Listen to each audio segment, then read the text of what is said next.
Hello, hello! We're halfway through the month of October, and I really just want to have, a chill chat about my Red Riding Hood meets Jack the Ripper story. This is a story I'm most excited for and wish I could be working on all the time, but I have this other book to finish, so that's just not an option most of the time, but oh well. If you're new here, my name is Dana, and under the name D.L. Pitchford, I publish unapologetically honest stories with real characters. And today we're going to talk about my Red Riding Hood meets Jack the Ripper project. This is a story I've been thinking about since at least 2018. It was probably around then that this story was starting to develop into an actual story. My initial thought is that this would be a dark fantasy, and it's only recently that I've realized I want to emphasize the horror aspect a lot more, and that I want to write more horror than just this. I have loved Red Riding Hood for a very long time, and I think it was around 2018 that fairy tale retellings started to become really, really popular. They probably already had been for a while, but that was when I became aware of it. I didn't decide to do this story based on a trend, although it's still trending as far as I'm aware. So I guess that still works, but that was never the intent. It just so happened to make me think of that. And I love Victorian time period stuff. I do have a general fascination with Jack the Ripper. I feel like a large group of people do. Also just in general a fascination with serial killers and that kind of absolutely horrifying crime. And I've done a lot of research on Jack the Ripper. I've read several books about it, and I have a whole bunch of others to read, but the only book that I have found that really focuses on what I want to focus on came out not long after I started accumulating knowledge for this project. The book is The Untold Lives of the Women Killed by Jack the Ripper by Hallie Rubenhold. This was the first book I have ever found that truly dives into who these people are and not who is Jack the Ripper, because we will never know. At this point, we literally cannot know. It has been over a century. The information is lost at this point, and there's a lot of indication toward different possibilities. Half of the books about Jack the Ripper are trying to prove, oh, it's this guy, or oh, it's this guy. And I find that very frustrating. Reading this book, The Five, basically cemented what I already felt. It made me really want to focus on telling the stories of the victims instead of on the killer. Yes, it can be fascinating to analyze a killer's mind, a sociopath, but that's not the person I want to highlight. That's not the story I want to highlight. This story, this little Red Riding Hood story, is about a young woman who is the only person who cares about who these victims actually are. She is the only one who is trying to protect them in a world where the police and the bourgeoisie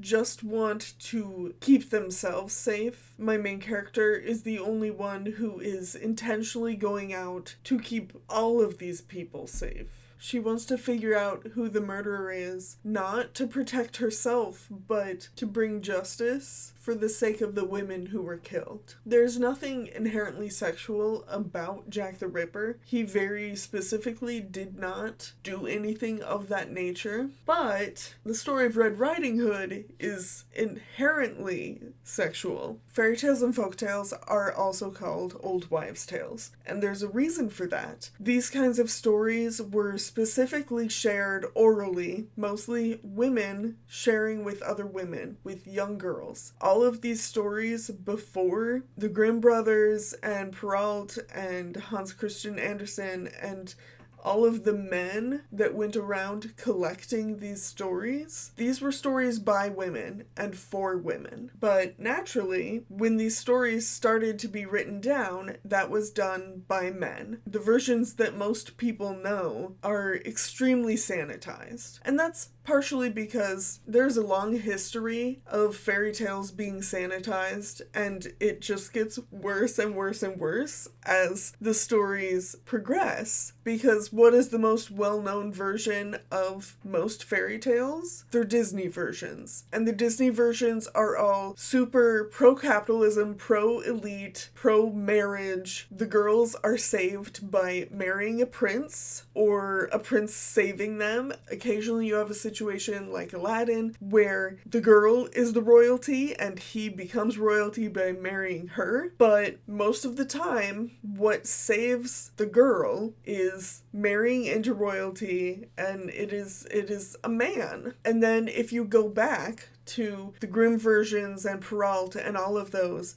are decidedly less sanitized than the Disney version. But they're still far more sanitized than the oral versions that were being told. Stories where true love's kiss is supposed to break the spell and rescue the princess are drastically different in the Grimm and Perrault and other versions than in the Disney versions. In Snow White, the prince is going to take off with her dead body in this glass coffin, and he just kisses her because he wanted her corpse. Like, he wanted her when she was dead for unspecified reasons that are a little concerning. In the older versions of Sleeping Beauty, she is not woken by true love's kiss. The king usually finds her and impregnates her while she's asleep, and she gives birth to twins while still unconscious. There are several well-known versions of Sleeping Beauty, but that part is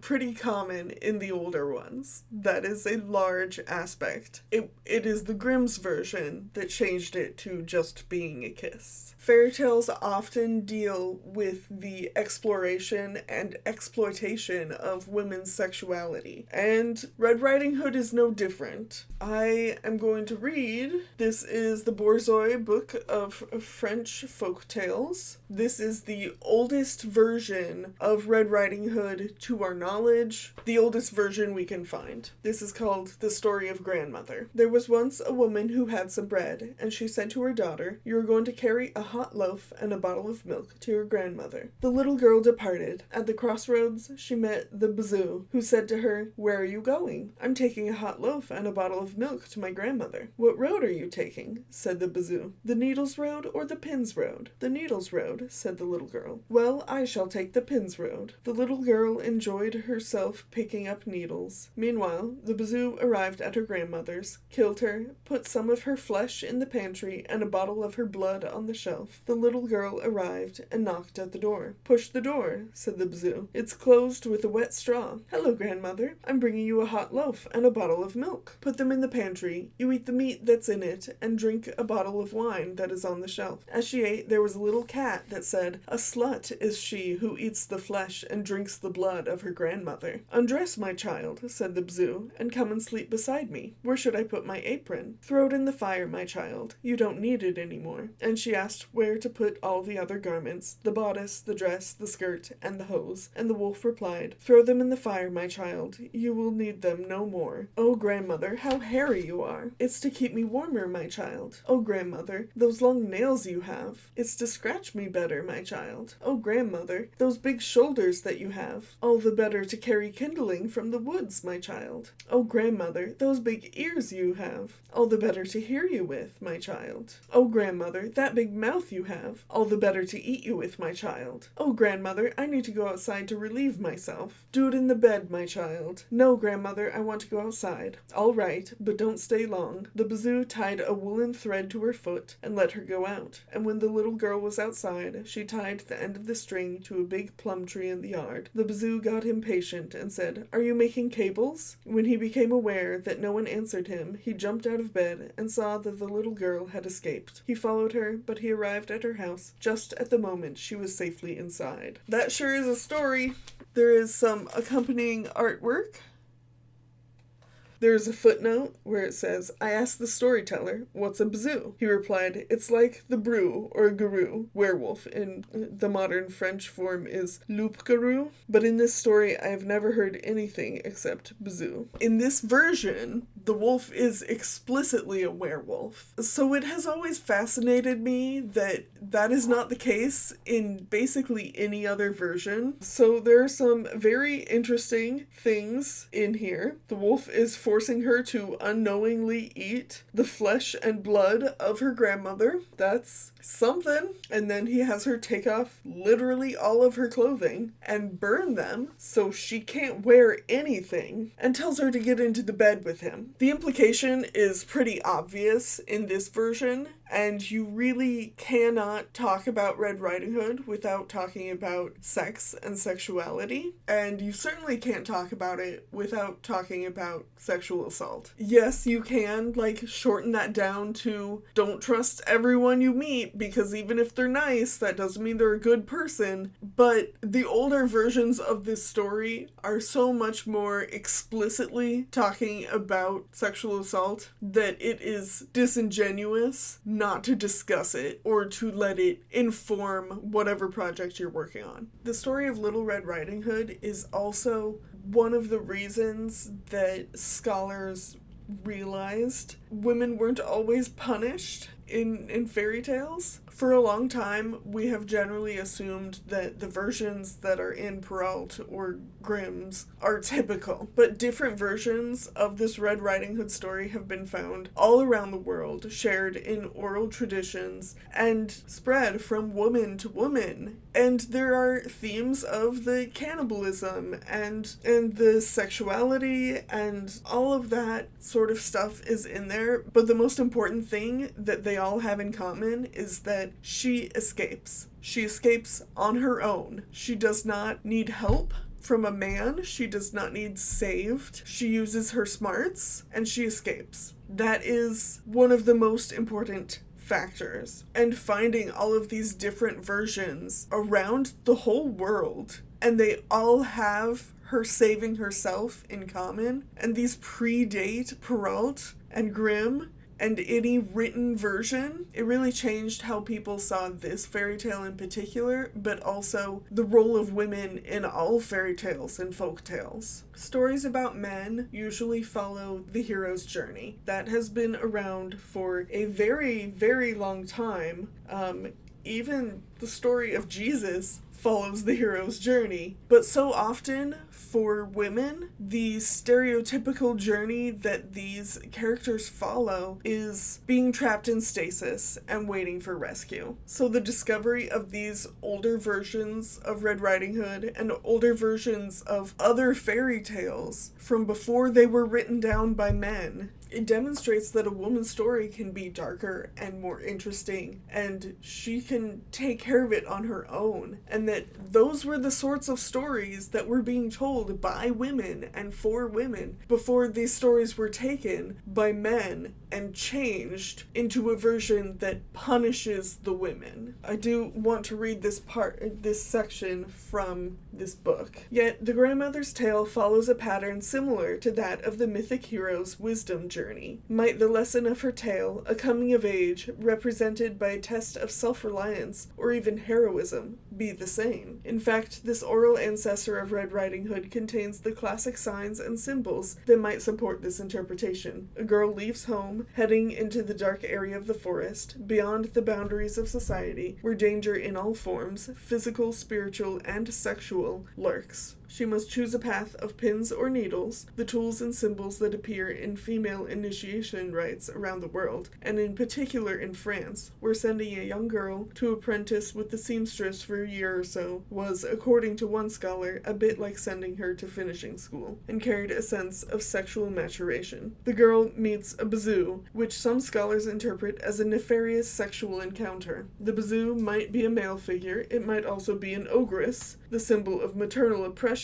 when motherly protection becomes a hindrance to independence. The bazoo or ogress attempts to tie the girl to the bed, but she slips the leash and goes off on her own, a classic metaphor for attaining independence. it is, above all else, a coming-of-age story, which is why there are so many sexual connotations, whether that is something she was interested in or not. The stories of the fairy tale canon little resemble oral tales like those recorded by Delarue. That's this version. And the heroine, triumphant, has all but disappeared. The best-known tales have, until relatively recently, been written and studied almost exclusively by men who lived in a world where women never came of age, or even well into middle age, unmarried women were girls of the house. So yes, this story is about sexuality, it is about morality, it's about whether you can trust someone, but it is above all else a coming-of-age story. That is what I want to focus my story on. It is coming of age, but it is about sexuality and is about untrustworthy men. There are versions of the story where the wolf is already a werewolf, so it is only logical for my antagonist to be a werewolf.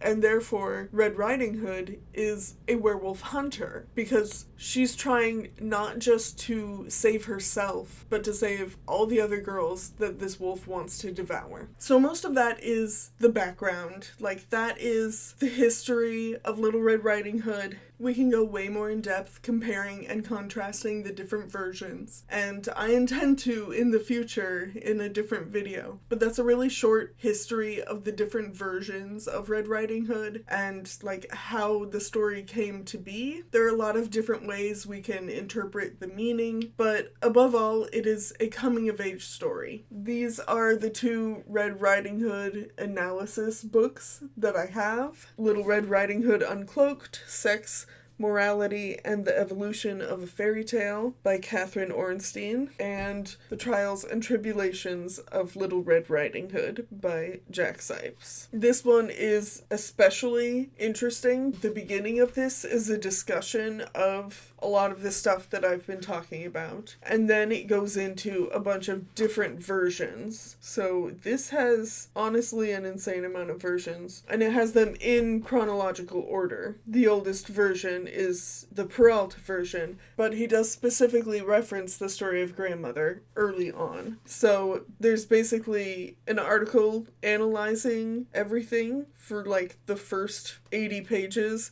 and then it goes into the different versions. There are French, British, German, American, Irish versions. So there's that. This one is like the entire book is analysis. This is a fantastic book. Honestly, I need to reread it. It's been since like 2018 that I read this book. And I didn't even highlight stuff, which is honestly crazy. This is another book that has been very helpful and important for my research for this book. This is Unmentionable, The Victorian Lady's Guide to Sex, Marriage, and Manners. There is another book called Ungovernable, which is specifically about children's lives in the Victorian time period. I have read that one too. It is also very good, but this one is a little bit more applicable. These books are satirical. They are written basically as if they are talking to someone in today's modern time that wants to live like a Victorian. So, not great to women. There is a lot of really good content in here. Those are the books that have most informed the way I want to tell this story and why I specifically want to have it set in Victorian times. But now I really want to dive into my actual story. My Ripper character is not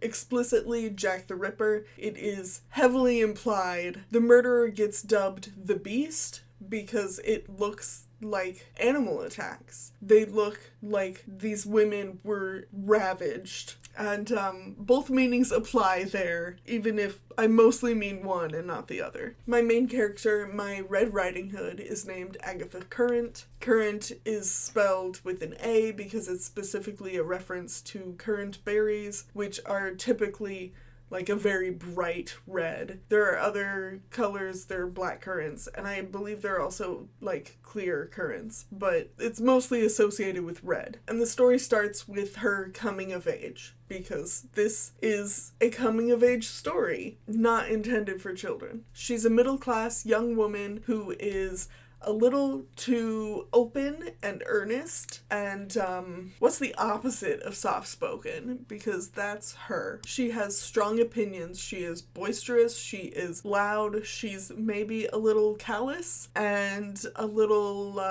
wild. She's a little wild. So to kind of nip that in the bud, her parents sent her away to live with her aunt in the country for several years, and the story starts with her returning to London and coming out into society. So she has been successfully put in her place. She is going to be a proper, kind, quiet, soft-spoken young woman who is ready to get married. And her parents want to marry her off to someone who is wealthy, preferably someone who is a little better socially than they are. They are middle class, but like the lower end of it. They're not super rich, but they are respected. Like her father is a gentleman. Basically what they're hoping for is Elizabeth and Darcy. Darcy is a gentleman. Elizabeth's father is a gentleman. Technically, they are in the same social group and are allowed to get married, but also he's way in a better position than she is. So that's the sort of relationship that Agatha's parents are hoping for. Agatha has no interest in getting married. She has no interest in being the quiet, submissive person that she is supposed to be, that Victorian society especially demands that she be, but she's also old enough at this point to know which battles to fight. Her parents are generally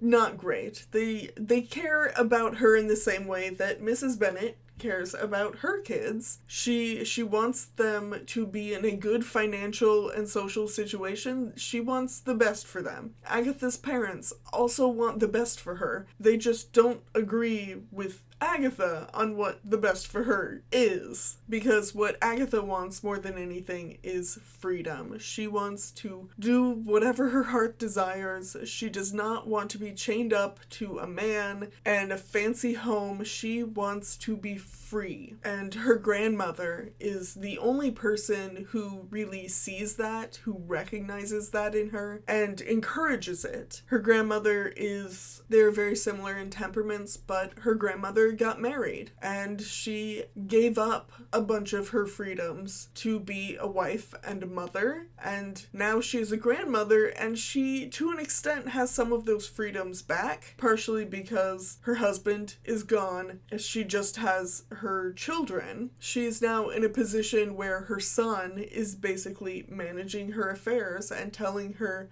what to do. That has to be especially frustrating. So in a way, Agatha and her grandmother are in the same position. The same man is telling them what to do and controlling what money they can spend and where they can go, who they can be friends with. It really increases their bond and makes them connect better. And the grandmother, she's old. She's not going to live much longer because life expectancy was not great in Victorian time period, so she's already quite old. But Agatha is still young. Agatha has so much potential. There's so much she can do. If she has the freedom to choose what she wants to do and who she wants to be with, she has all of her adult life ahead of her to be able to do that. So the grandmother is really encouraging her and supporting her so that that can happen. But Agatha doesn't really know how she can go about getting what she wants. She is trapped in this situation where she has to get married until, as she is on her way to visit her grandmother, she finds this body of a young woman, someone the same age as her, looks similar to her, in probably the only real difference is she's a little bit poorer. And the police are not particularly interested. Like, they don't care. Most people do not care. This was a poor woman, and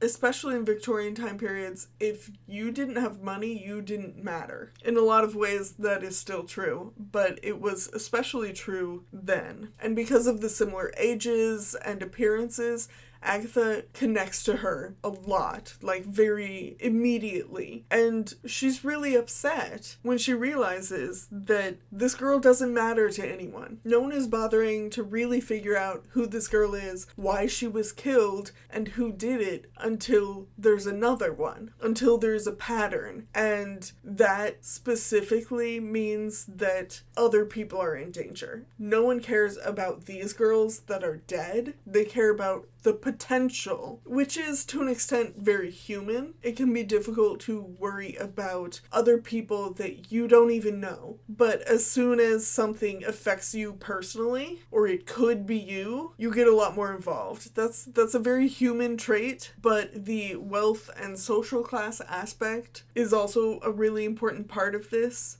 Because the girls are generally lower class and poor, or maybe just slightly above, then who they are doesn't really matter all that much. All that matters is there's a killer on the loose, and that needs to be stopped. But Agatha cares. Agatha wants to find out who did this so that the families of these girls and just like their spirits, they can rest. So Agatha has a really strong sense of justice, and it doesn't just apply to her and people in her social group. She feels it for all people. I really want to have an emphasis on coming of age, but also on female solidarity. There already is a bit of that in a lot of the old fairy and folk tales. The connection between Agatha and her grandmother is really important. She's going to make friends with a newspaper girl. Her name is Ruth, which is a name that specifically means friend or like compassionate friend, and their relationship matters a lot. And although most of the victims are dead, there is a solidarity aspect with them too, just in the way that Agatha and to an extent Ruth and her grandmother are working to help these girls even after they're gone. There is a lot more to this story and a lot more going on with characters, several important characters that we haven't even touched on, but I mostly wanted to talk about themes of coming of age and female sexuality and female solidarity, especially as it relates to Little Red Riding Hood. We haven't even properly delved into the horror aspect of this, which to be fair is something I am still working on, I'm still developing, but there is so much more to explore and discuss with this story. It is hopefully quite complex and interesting. If you're interested in learning more about the history of Little Red Riding Hood and like analyzing it, I do highly recommend these two books, but especially this one. Thanks for sitting and listening to me yap about fairy tales and my project. This will definitely not be the last time that I just sit and yap about this story, because I have so many thoughts and so many ideas, and it is impossible not to just talk about it. Anyway, thanks for watching. I'll see you guys soon.